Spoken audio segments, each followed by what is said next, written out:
But thanks here. This is part of the Adapting to Pandemic weekly online town hall series brought to you by Alchemy. It's an initiative that Kheprw Institute is focused on building with community wealth. And by the way, here we go again for the fourth week. This is the fourth give out, I believe. Fourth prize. If not mistaken, it might be the third prize. But the prize this week here. Well, first, Alchemy gives out $500 every week to grant to any artist who applies, an entrepreneur as part of our lead support fund. When that comes to it, we have people who apply with great businesses, so we're actually proud of everyone participating so far. But this week's winner is Anthony White. Anthony White is an artist who does graphics and animation. So congratulations to Anthony White. You've won $500, a $500 grant that we give out every week from Alchemy. So congrats to Anthony. We'll definitely be reaching out to you and checking in with you if you're not already in. Can't actually see, he's not in right now, but I'm sure probably will see him eventually. You can actually follow them on Instagram, Tony White Art. Tony White Art. So Anthony White, you've won $500 to the Lead Support Fund, and feel free to keep donating, but we'll get into that later. Well, the Lead Support Fund actually is made possible by our supporters as well. Like I said, we raised so far, $2,700 and $5 grants so far. I said 4. We've done 5 grants so far. This is the 5th one. Yep. And this week here, we got some donators this week here on the list here. Want to thank what do you know? Lisa McCray Ramsey and Molly Trueblood. They both donated this week. Thanks a lot. It's Lisa McCray Ramsey and Trueblood. That's my mom, by the way. If you're in a position to make a donation of any kind, next Tuesday, we'll be matching all donations of up to $15K to support the LEAD Fund and start a new fund to help Indianapolis residents pay their bills. Very important. So this is a very proud thing that Kheprw is doing here. And to matching the support is made by a grant from the Central Indiana COVID-19 Community Economic Relief Fund. So thanks to them as well. And the website link is donate.kheprw.org, donate.kheprw.org. So we just want to thank everybody who's donated so far, made this possible. Things are changing, but we're adjusting, and without your help, none of this would be possible anyway to be able to do this. Like I said, man, we can go ahead and get into it now. 30 days into the pandemic, a lot of things have changed. From day one is way different from day 30. I can definitely say that for sure. I guess school and work has definitely changed for a lot of people, just life in general. So that's what we definitely will get into here. I guess I'll talk to Ali a little bit earlier before we even got on about school in general, being at home a lot. So just how's the everyday at home life going? Just every day, like what's the process from start to finish?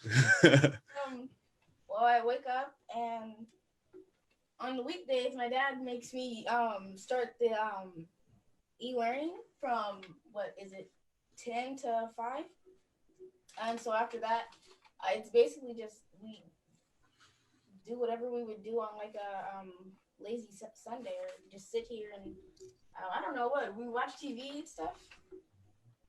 It's basically just chill. It's pretty good. Basically, just chill. I like that. I mean, I'm glad that your dad's got you from 10 to 5. That's full time. So full time student.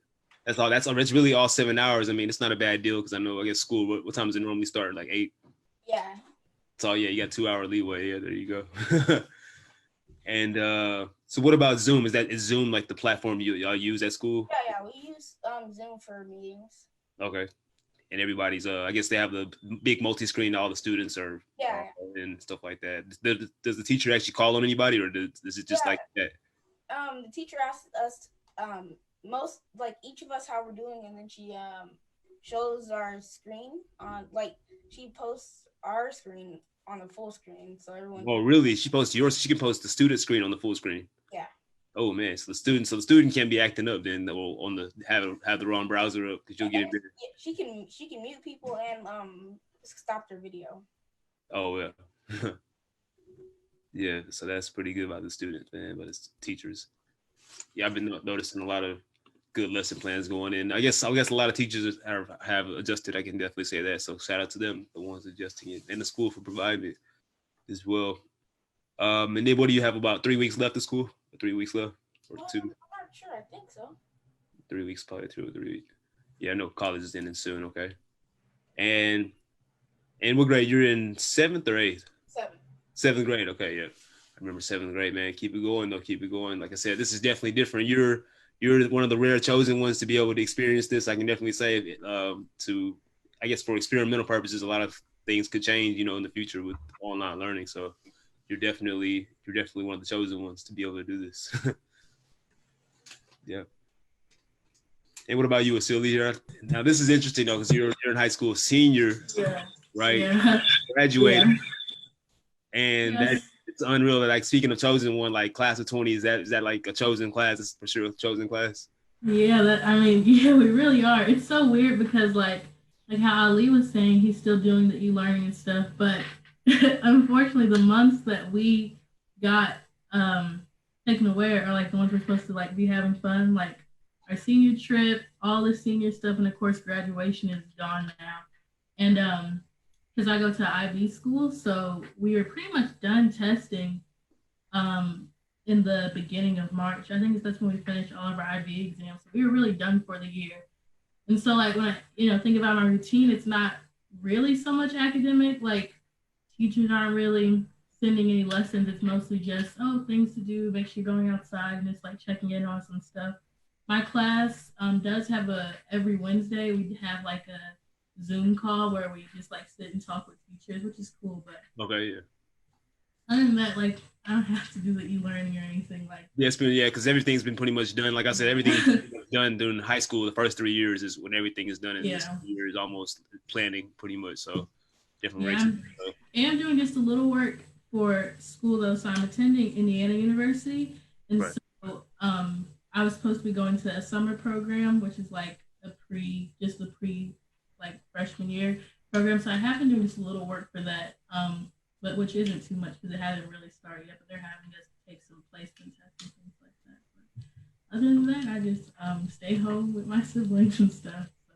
Yeah, that's good. That's good though. That's good. Everybody's hanging in there. I know it's definitely. I can't imagine my senior year ending like it is now. I've noticed like even in college with people who play sports, like their senior year, like was cut short and everything. I noticed that. It's still definitely like it's supposed to be a once in a lifetime thing. Like if you're it's so crazy. Yeah, definitely. What about I guess wait, y'all had a senior prom. Like, did y'all have like anything virtual? Did y'all do any virtual events or? We are. They just announced yesterday that my school is doing a virtual graduation. Virtual graduation. Okay, so doing a virtual graduation. Still have no idea what that looks like. Thing. And then they're doing a drive-through. I think that's on May 3rd. They're doing like a drive-through pickup senior goodie bag thing, something of this sort. So they are trying to give us stuff, but like for prom, it was officially canceled. I don't know if they're planning to reschedule it. Mm-hmm. For graduation, it's just going to be over online. They said they have this professional program or something that they're working on. I don't know. Man, that's something else. Yeah, I'm glad. I saw like I guess some celebrities. I guess I saw Kevin Hart, if I'm not mistaken, was one of them. They're having like a big Instagram graduation walk thing where they'll play. Yeah. That's not like it's like I said. It's not graduation. It's not. This is nothing. It's nothing that we can say about that. Like I played the violin for my brother's graduation 2 years ago when I was a sophomore. I was like, man, I can't wait to be on the stage sitting there waiting to get my diploma.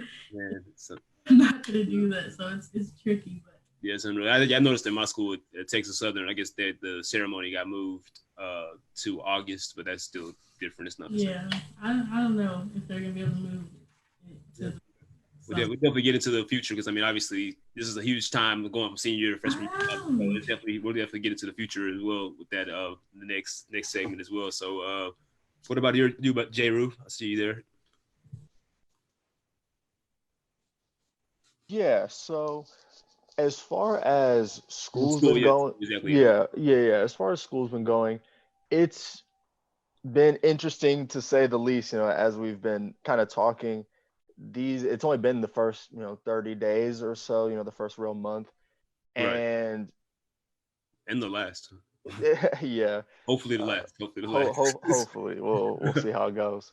But school's been interesting because I'm a civic leadership major for those in attendance, and when I went to IUPUI, because my first year, I'm a junior, they're transferring.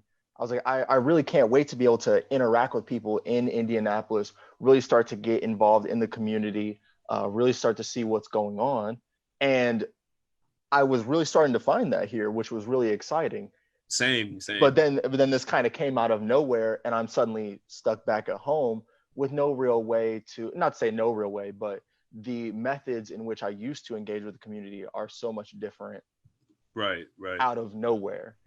So it's been interesting trying to adapt to that and trying to change my work methods and just how I go about thinking about different stuff to try to reach people still. Classes have been interesting as well. I used to take online classes, so it wasn't too bad of a transition for me. Okay. Working online and stuff like that. But what again, let's go ahead. No, go for it. I was asking about the lesson plans. Were they actually on video, or was it just like a posted on Blackboard? Mm-hmm. So before, it definitely was more of a posted on Blackboard, like these are your assignments for the week, so go for it and go do it. And that's kind of what my teachers have been doing now. They'll set out for this particular week, you have to do these readings and comment on this. We'll have a little discussion here. A Zoom meeting where normal time to meet would have been and stuff like that. That's a good normal time. No time switch at least, unless you had 8 a.m. It sucks for you. It's nice because I can just wake up, roll out of bed, start the class at 8 a.m. Shoot, my camera and my microphone are off. I'm sleeping. Oh man, it sounds like I've seen a lot of college, a lot of inappropriate college stuff done on Zoom so far. It's been funny. I'm glad I can see why there's a mute button and a hide screen button. I can definitely understand. Yes, for sure. I think that definitely brings a level of detachment from it, but that also has made it kind of hard to learn. Not to say hard to learn, but it's hard to engage with the class how I used to. I really like having that in-person discussion. Of course, being able to kind of bounce back between people. But there is a sense of detachment and even like a weird sense of disillusionment from some of the students who used to engage a lot, but now are much more reserved online. Wow, and okay. not to speak up in class as much and stuff like that. Wow, so would you say there's a new teacher's pet for sure? A different teacher's pet? I'm afraid to say that there's not a new teacher's pet, but that's because I feel like I'm normally the teacher's pet. Oh, dang. But that's just because I like to hear myself talk, and teachers eat that up. So Jay Rue's back there with his screen on mute, but normally he's answering every question. Exactly. Oh, man. That's good, though. That's good. I mean, hey, so you can say the learning is definitely different. I mean, but just on learning in general, do you feel like you've always had to look stuff up on yourself in general? In college, I mean, you're gonna have to eventually. There's only so much the professor will do. At least in my school, I noticed. Yeah. So in that way, it isn't too bad. Like I still feel like I'm learning things, and I'm still gaining more as an individual student and as a leader moving forward. Right. But that's kind of always been the case, with or without that person to person interaction. I do still seek knowledge on my own. I read for fun and do research for fun a lot of the time. Right. So it hasn't been too difficult of a transition as far as my learning has been concerned. Right, because it's more than the coursework. When you say it's more than just the coursework in life. Oh, for sure. For sure. Yeah, we'll definitely get into that in the future as well. But you said you are a sophomore now, right? You'll be a sophomore now, the junior next year? No, so I'm a junior this year. Junior going in, okay. Yeah, and then my senior year will be next year. Okay, got you. All right. And what about you, Aguila? You are not a student, but you are actually the grants manager of Kheprw Institute. Yeah. Big Boston. No. I'm a humble employee. I definitely want to ask how things have adjusted, because I figured a lot of people you have to meet with in person as well as phone on the wall. For me witnessing myself, I see you on the phone a lot, getting it done. So how has that been right now, getting it on the phone? Yeah. So I would say that the work that I've been involved in and some of like the work that Kheprw has been involved in at a national scale, we had been doing kind of remote work already through our involvement with the Climate Justice Alliance and Right to the City. So being on Zoom calls was not uncommon. Yeah, sorry. So the transition was not as difficult because I've already had experience. Right. And I think particularly with young people, we are a little bit more fluent in technology and able to pick up that a little bit quicker. So we're able to, I think the transition for young people has been, at least on the technological side, not as difficult, and for me as well. I think the hardest part is some of the actual like community work that Kheprw has been involved in. Mm-hmm.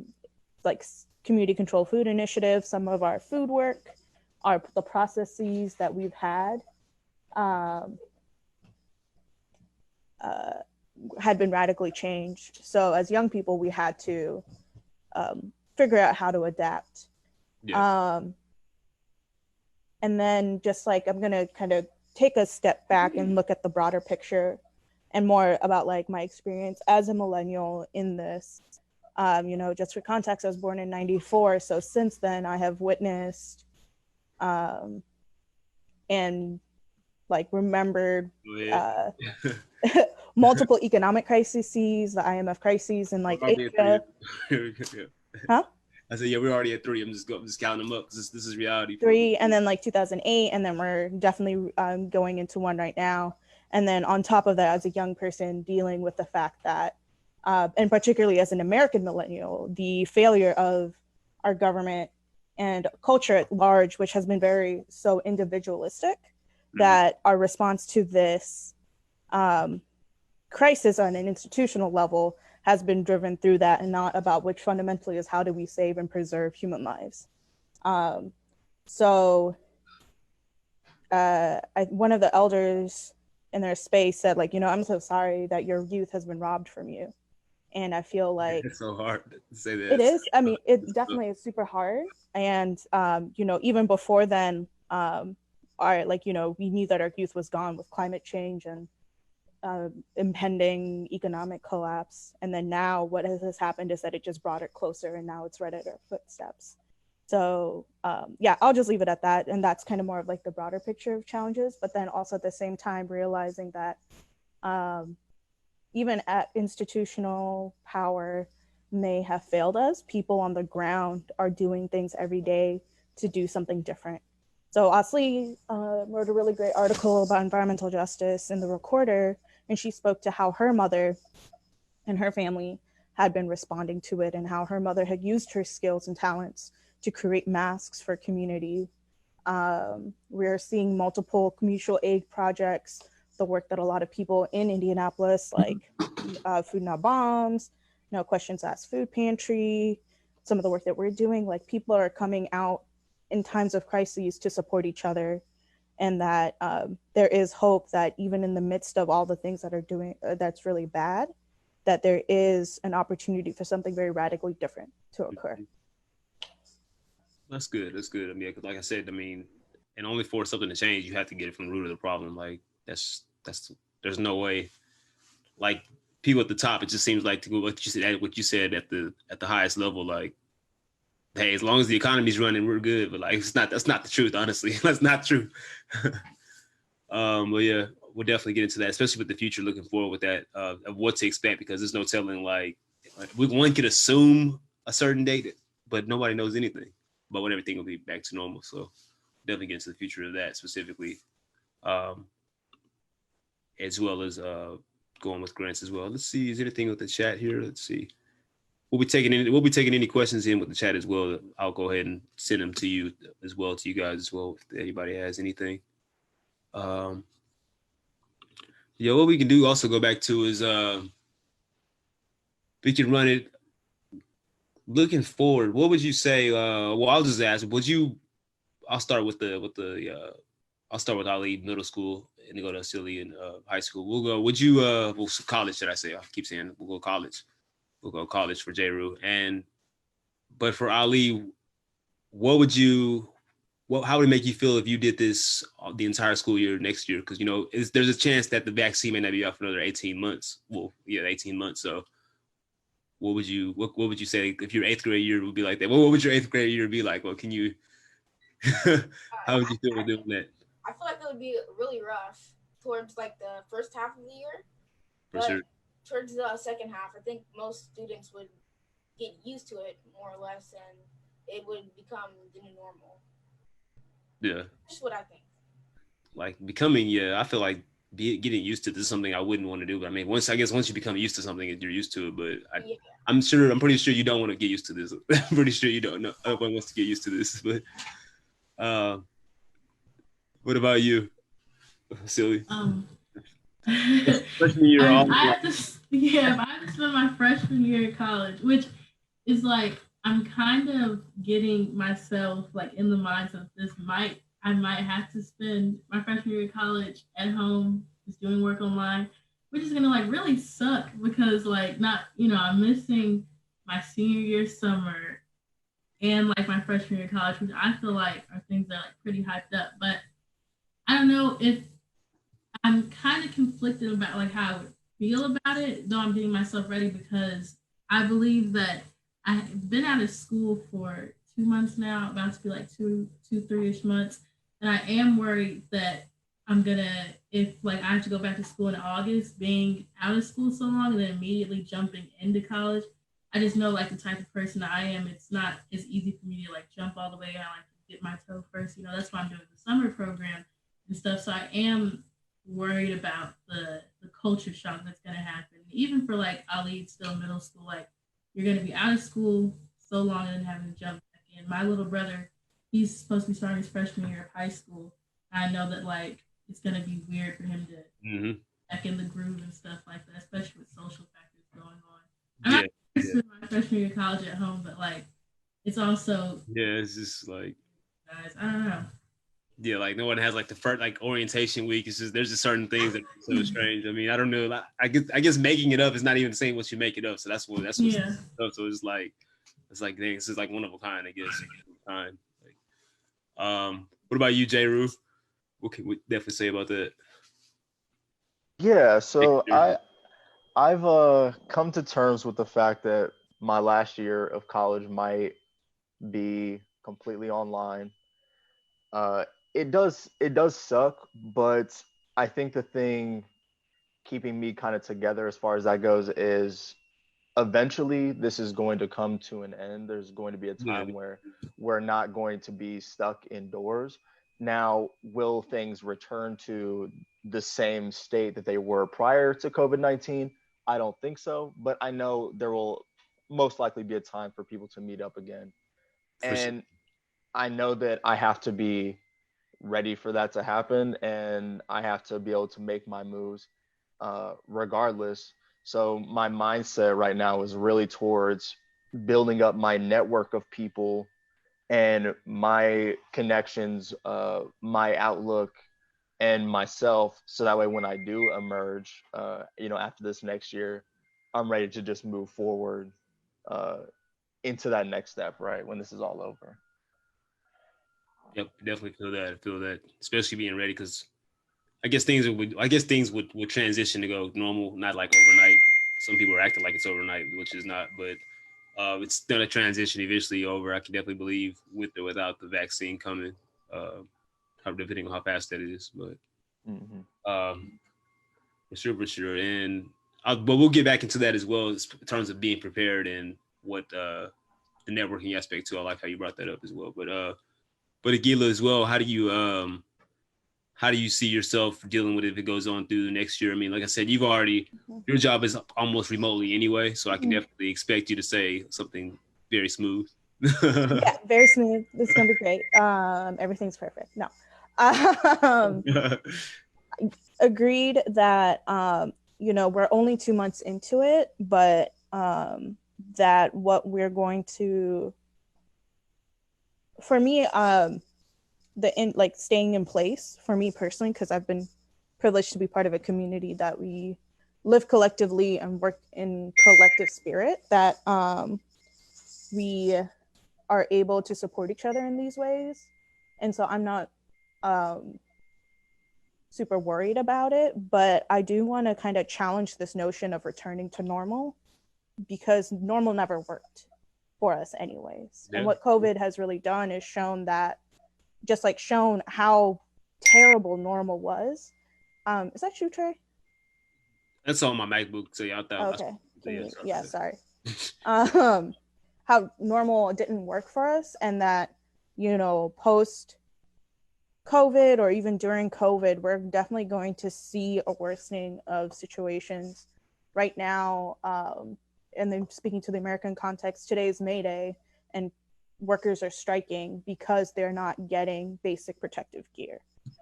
Yep. Conditions like those are only going to worsen, especially as we're seeing how now states are reopening the economy and not providing support to those most vulnerable. And how moving forward, we're going to have to really think critically about what do we need to do as communities to support ourselves, because we won't always be able to rely on a government or institution to do that for us. Because, before COVID emerged, and especially now, we've just seen continuously how the most vulnerable are left out of conversations and support. So this is really, again, a moment for us as communities to look at how do we support each other and return to a way of being and existing in the world that's rooted in people and place. Yeah. And especially in the time of isolation, where we aren't able to do it so closely as communally as we were. So this is just really like a critical time to flex those kind of muscles and practice that. Yeah, and when you said that, like, so many things have been exposed, like, during this that were already, I mean, of course they've always been visible to us, but to everyone else, it's like you have no choice but to not see this issue. Now you have no choice but to not see that this is going on. Believe it or not, people, in my opinion, are still ignoring it. They find a way to ignore it. Especially when you think about Michigan. I'm like, I really just got into that house like that, to the state house like that, really. But but yeah, it's just everything. A lot of things have just been exposed. Like certain people were like, "Oh yeah, no, we have the right to protest now." They're coming out. They're like, "Oh yeah, they want to exercise those as well." Like, got people who would never protest out here protesting for the wrong things, obviously. But it just shows you how it highlighted a lot of things. Well, is highlighting a lot of things, because this is still 30 days in officially. I guess, would you say it was probably about a good unofficial. We were like unofficially in a pandemic for at least a good 2 weeks, 3 weeks before it became officially a pandemic, I could say. At least I can say that. I was just talking to my older brother, and I was like, because we were just driving, talking, whatever. And I was like, dang, I remember when I would joke with my friends and be like, imagine this came to America. And like, it came. So, yeah. There was a one we heard about it. Jokes, yeah, like there were Corona jokes, like, oh, he's coughing, like that happened so fast though, like he's coughing. It's a serious thing now, to the point like it was quick. It turned into not a joke very fast. So I remember the first Indianapolis case, and I remember like being in school. My teacher was like handing out his papers and was like, we just had our first case in Indianapolis. Here's what's gonna happen just in case they shut the school down and stuff. And like, we didn't even think about it, and now it really happened. Yeah, that's pretty deep, because it happened so fast. Like I said, I could say, like, going around and just seeing like everything with not just memes, everything. Everyone stays positive, I guess, finds a way to stay positive during stuff like that. Obviously, through social media, they're not being on it too much, because then it could be just make you antsy, because then you'll see too much stuff from too much outdoor stuff. It'll just make you antsy. But when it comes to that, like, how's everyone been keeping in contact with your friends? I'll start from the beginning with Ali again. How's everyone been keeping in contact? And what kind of new laughter do you guys get to laugh at, experience from home? I know there's new at home problems when it comes to food problems, in terms of eating too much, or doing, I don't know, eating backwards. Like for me, I feel like I'm eating. Well, my roommates actually do cook. We had a rotation and stuff like that, but I feel like a lot of times I just got comfortable eating breakfast for lunch and dinner for breakfast. So that's definitely something that's changed personally that I share with people. But how does everyone keep in contact with their friends, and what's something that's different, just a random different thing? I'll go with you, Ali. For me, it's basically the same because outside of school, the contact with my friends was through phone or computer is what I'm on now. Right. So it's not really that different, except that we aren't able to like talk during school outside of meetings. Right. It's fair enough. It's fair enough. Everybody, I've seen some huge Snapchat groups with hundreds of people. I'm like, y'all really participate this much in this group? You're like, yeah. I'm like, wow, I see why you score so high on Snapchat. What about you? Yeah, for me, I don't know. It's weird because like I feel like me and my friends had so many plans because it's summer and it's our senior year and stuff like that. So, I mean, that dynamic is kind of weird. But I wasn't like during school. I wasn't really the big like hangout type. I have like maybe three like really close friends that I do see outside of school and stuff, and they would usually just come over to my house and stuff. So as far as contacting, just text and FaceTime, the usual stuff. I do miss like interaction other than my siblings. I do have 4 of them, and like getting to the point where I do want to talk to other people besides my 3-year-old brother and stuff like that. But text and FaceTime is always, something I use. It's always primary anyway. It's primary. I know. I feel like I haven't used group FaceTime as much as I normally used to, but yeah. Right, yeah. A lot of things. The group messages are still there. Group messages really mean more, I guess, now. Group messages. Yeah. I do miss like laughing till my stomach hurts with my friends. And, like, it's good to just be around people too. Yeah, it's hilarious. It's pretty good. What about you, Aguila? Actually, no, J-Ru. I'll go with J-Ru. He's I keep forgetting the phone. Yeah. Well, again, thankfully I live with my roommate, and he's my best friend. So we've been able to kind of form a little cohort. We're definitely hanging out a lot more than we used to. So he's really been the one keeping me grounded socially. I normally have someone to talk to, but I've been trying to make sure that I reach out to friends and I see how they're doing. Yeah. If I think about somebody, I'll shoot them a quick text, because I think it really is small things like that can go a long way to keeping people, in a good state of mental health. Just to know that somebody's checking on you. My mom will text me like, "Hey, I was thinking about you, love you," and I feel like that could take me a long way. Right. So it's really been about that reaching out.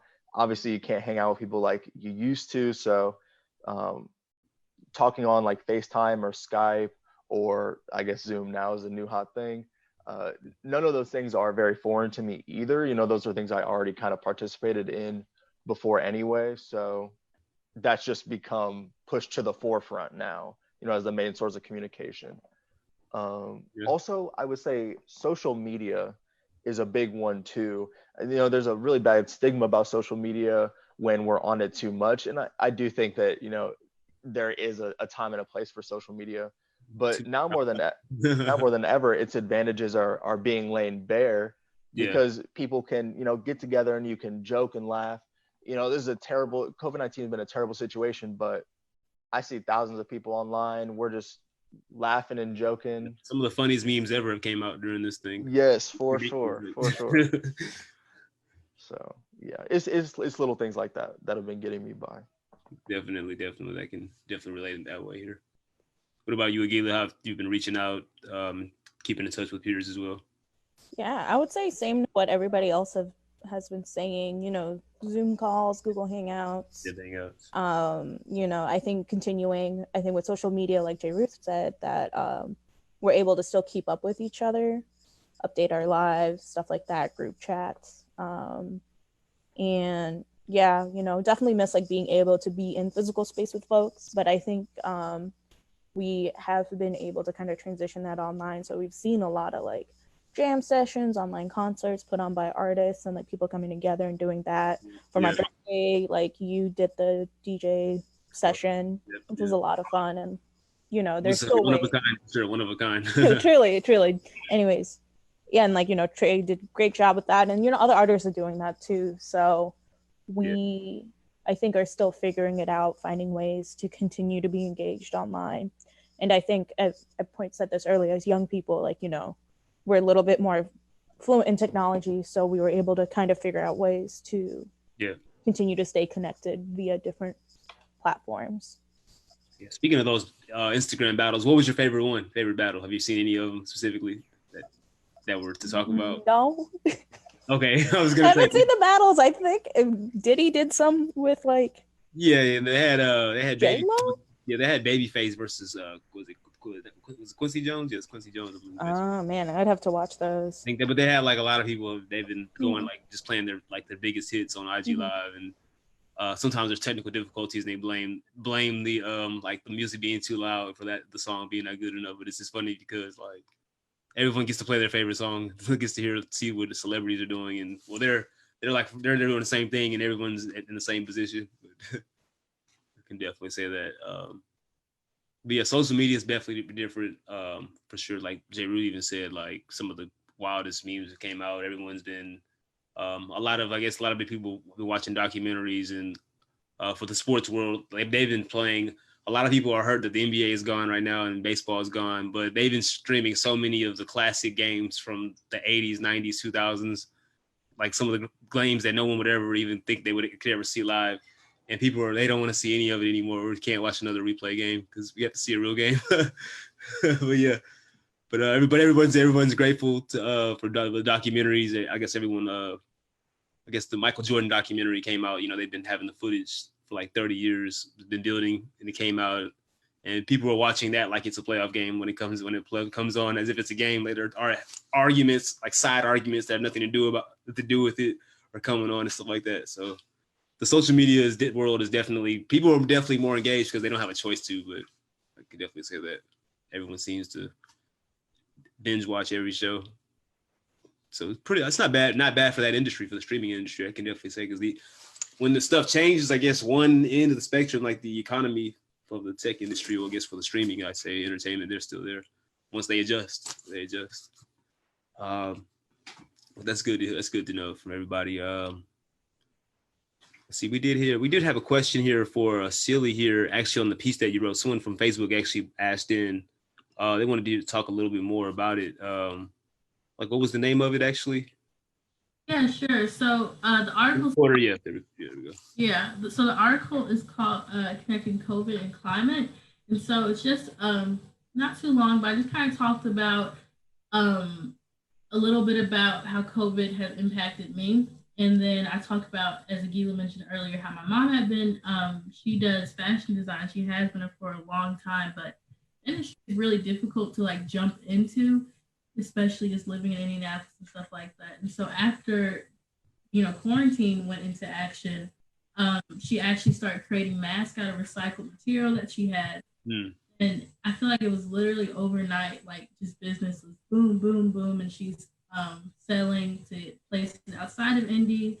And she's been like connecting, of course, like over the phone and stuff with different seamstress, like one in Michigan, Detroit, Michigan, I want to say.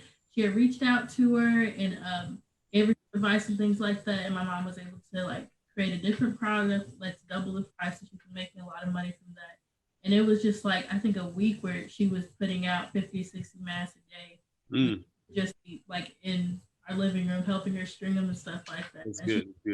Things to right now. So I talked about how just kind of putting a more positive spin on it. And so I referenced about how in Atlanta, people are starting to bring back the ways of gardening and things like that in their communities. And then a little bit about climate towards the end, mentioning how two different crises, you have the climate one and the COVID one, how they're being treated differently, and how we as like society are kind of, reacting to them. I think it's interesting just seeing the level of urgency that COVID has because it's something that directly impacts people.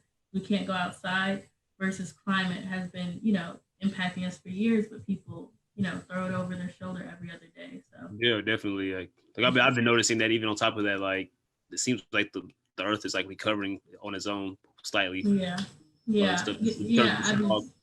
For sure. I've been reading about how different natural waterways are coming back and animals are coming back and things like that. Yeah.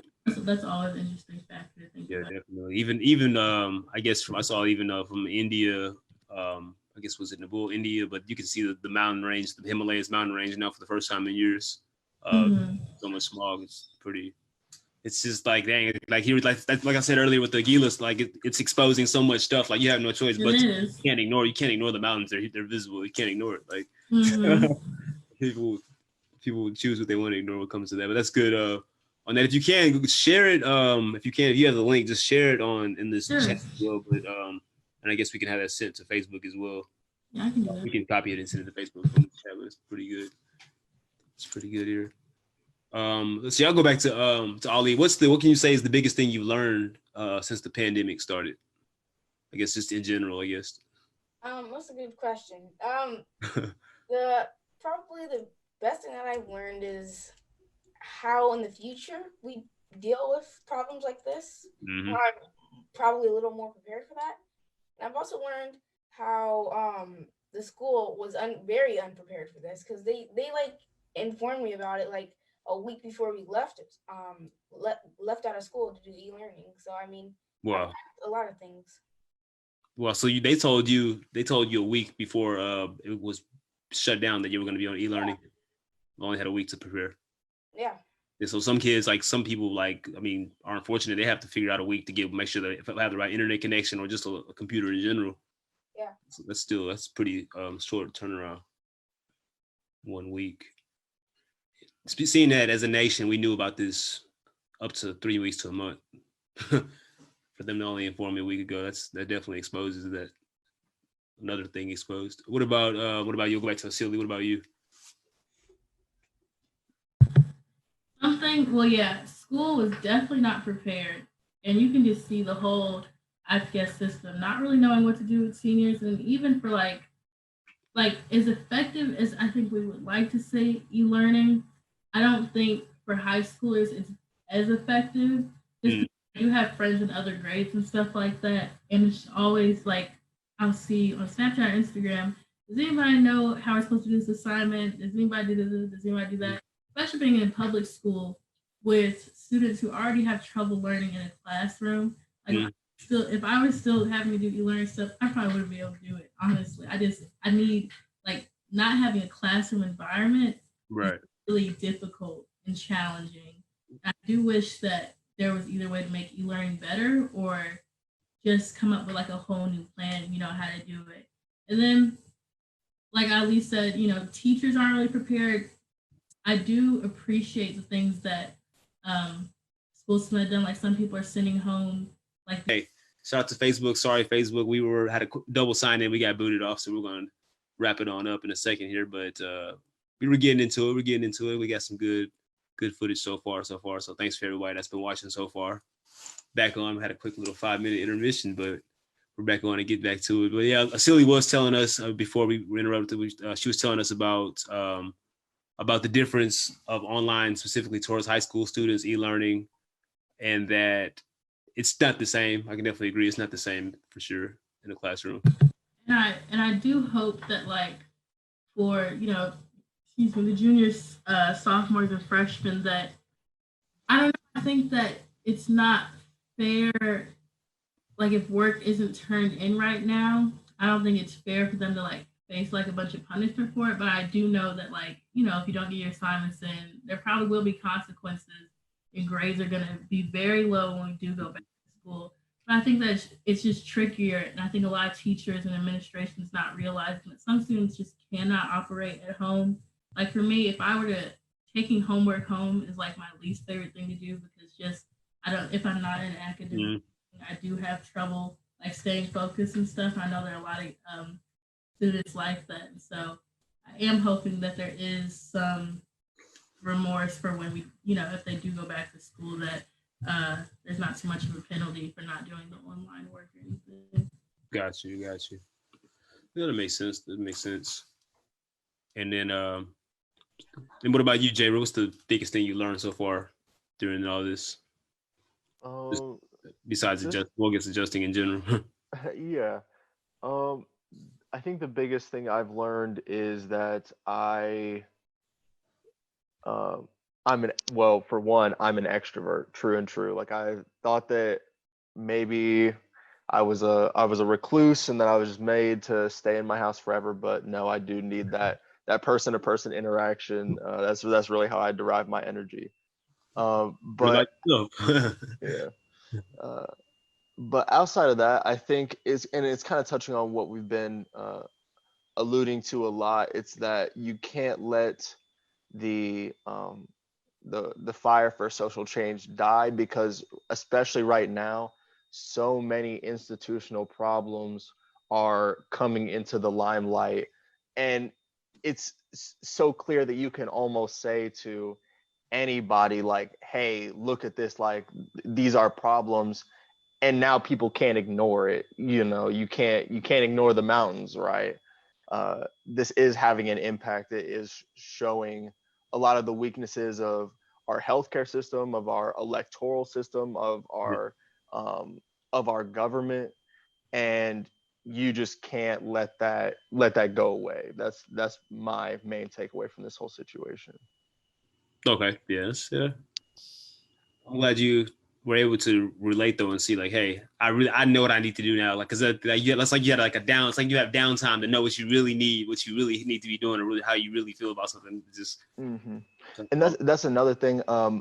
What I've learned, and I guess what I've tried to take away during the situation, is that I will most likely never have this much time to myself ever again. yeah. And I, I like maybe once I'm a billion millionaire, if we don't abolish the very fact or the very concept of a millionaire. But maybe Yeah. one day I won't have to worry about all of these various things, and I'll have to make obligations or whatever, whatever. But right now, I don't really have that much. So, those books I've been putting off reading, that scalar hobby that I've been meaning to pick up, like those are things that I'm trying to get myself into the motions for now. So that way, when things do pick back up, I've already added them to my routine. I've already added that to my repertoire, whatever, whatever.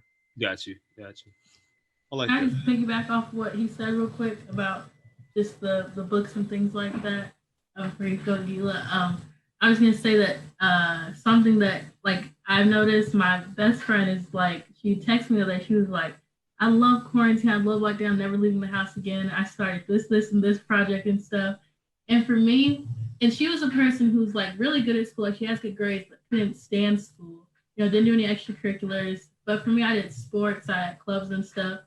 And just stepping out of school, I just realized that like my life outside of school is very like non-existent. Like I put so much, oh, I know I have to do this after school or I'm working or something like that. And so picking up a book or picking up like my art supplies, something like that has been like kind of difficult for me. And even like 30 days in, I'm just now. But maybe when I, get settled, I'll start drawing and stuff like that. And so I think like you were saying, just like stepping out of it and then kind of like thinking like, what am I gonna do? It's something pretty interesting. That's good. What about you, Agila? What else? What's the biggest thing you learned before we get into our last question here? Biggest thing, I would say my biggest takeaway is that, and I think I said this earlier, is that there is no return to normal. Normal wasn't working for us. This is an opportunity to build something very radically different and people-centered. And that people's nature is not actually competition. It's actually our society and culture has indoctrinated us into thinking that we must compete. And, there are many countries, including Vietnam and other countries, who have shown that, the way to beat this virus is not through individual competition or whatever. It's through collective effort and through all of us participating and believing in a greater good and for the benefit of the larger community. And that this is really an opportunity for people to realize that, practice that, and then use that as a foundation to build something different so that we're not in the same place again and again. Right. Yeah, I definitely feel that it has to be done collectively from a world, from communities, cities, statewide, or country. territory, you name it, border to border. Yeah. Yeah. Before we rack it up here, but yeah, we were real big on how adjusting things are, especially with the changes. I guess the next question, well, the last question, I guess I'll say I'll go one by one. Would it be, what do you think? How do you think education should be going moving forward? Should it be virtual? Should it be half and half, or all the way original? Because I mean, I guess going virtual could make, I guess, life easier if you go half virtual some way, somehow, some way, maybe half virtual through the week, or just what do you think it should be like though during the going forward in terms of education? We'll start with you, Ali. Do you think you should go? How do you think it should be? Would you trip it off? They made your whole high school virtual esports. I mean, well, e-learning, and then maybe have a sports team and link up. But in terms of that classroom environment, what do you think about that? How do you think it should be? I think there should be like a good mixture. Probably not 50-50 though. 50-50, okay. Not 50-50. It's really important to meet people face to face in school. Definitely, yeah. But I also think it's very important to do things online. Mm-hmm. Because like in the future, technology will be a lot bigger and better, and most things will be a lot easier to do online. And I think we should learn that while we're in school.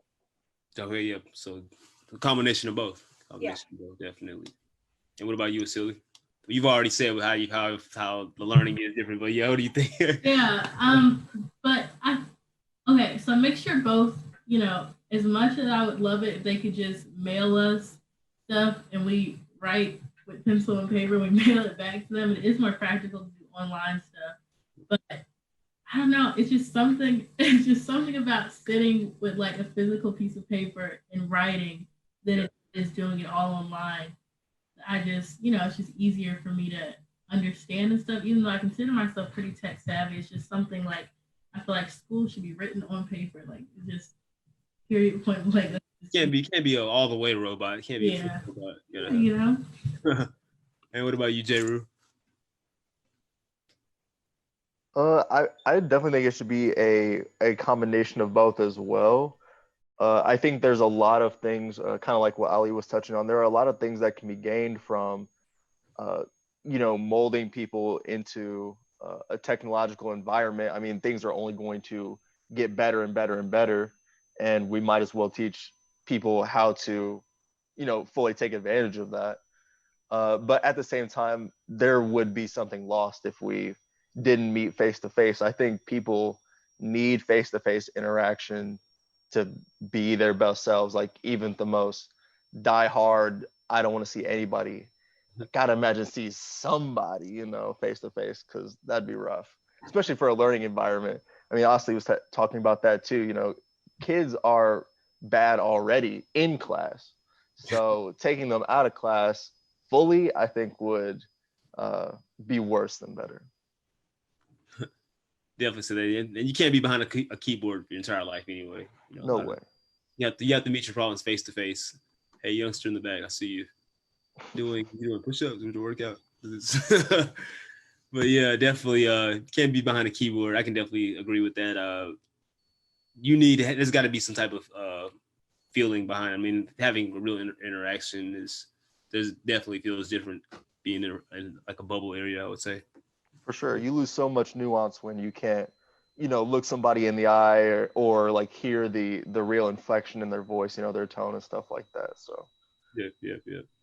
And then what about you, Agil? I guess you can feel free to talk about education, how you think it should be. I guess go ahead and say, how should the workplace be though as well? We want to know about that. So you can go ahead and tell about education. Oh yeah, talk about the workplace. To the workplace. Well, happy May Day, y'all.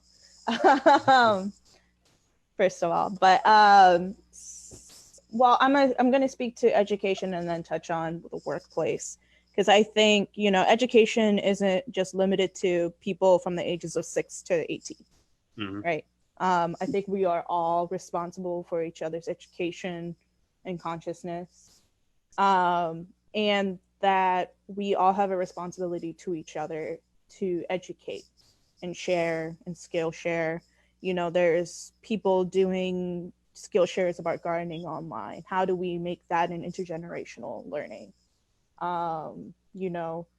Older people now are learning about how to transition to doing online space and online work, and how do young people help in that transition. So I think that just broadly, we need to expand what our idea of education is, and that it is a collective effort, and that each person is going to approach learning from a different way. So, Asli spoke to her experiences around what, she's somebody who likes to have pen and paper. And, there are some other folks who don't are really good with just doing online. And I think really, as technology advances, that does then allow for a diversity of ways people can learn. So I think that's an opportunity going into the future. So people and young folks who may have not had the option to do online learning, but is better suited to how they learn, can do that. And then it also allows for more education of communities of their own young people. So, we've always talked about culturally relevant education.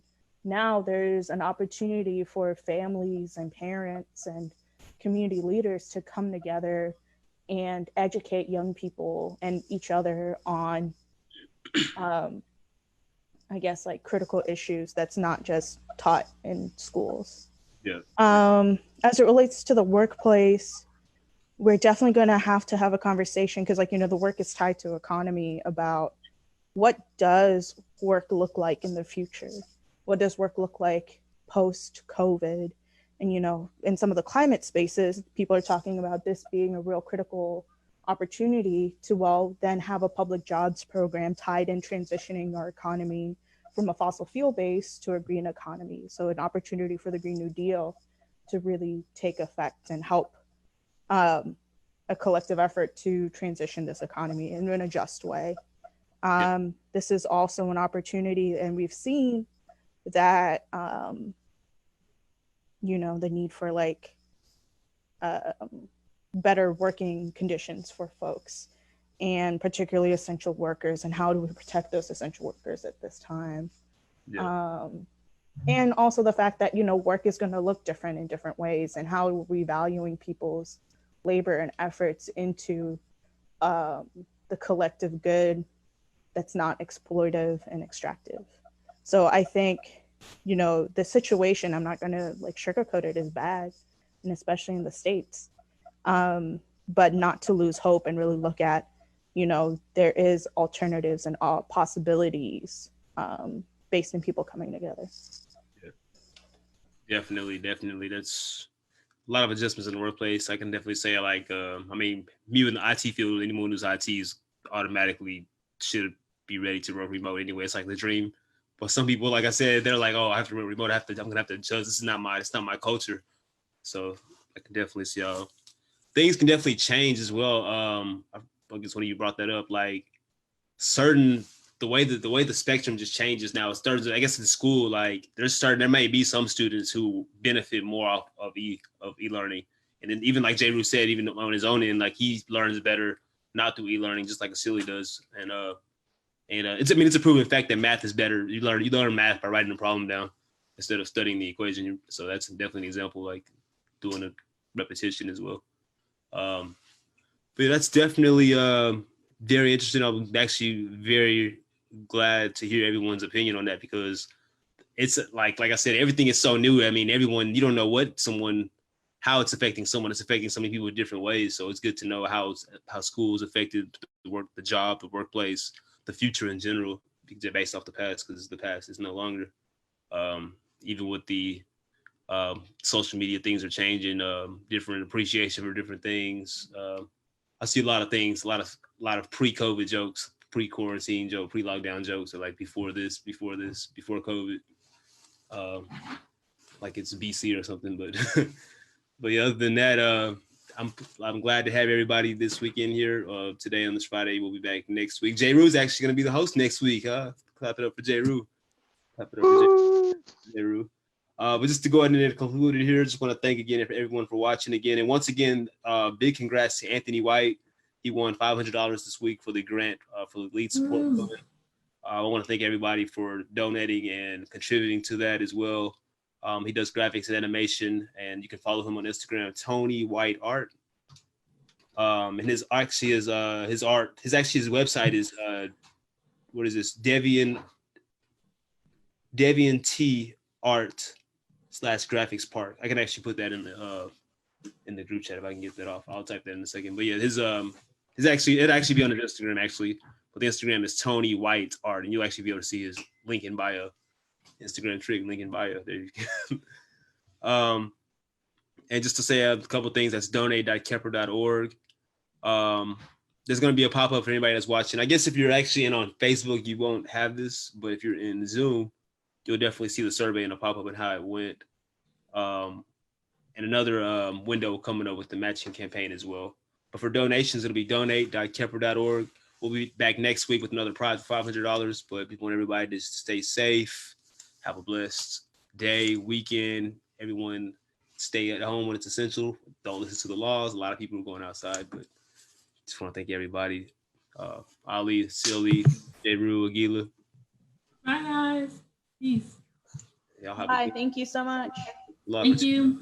Thanks, everybody, for tuning in. Stay safe.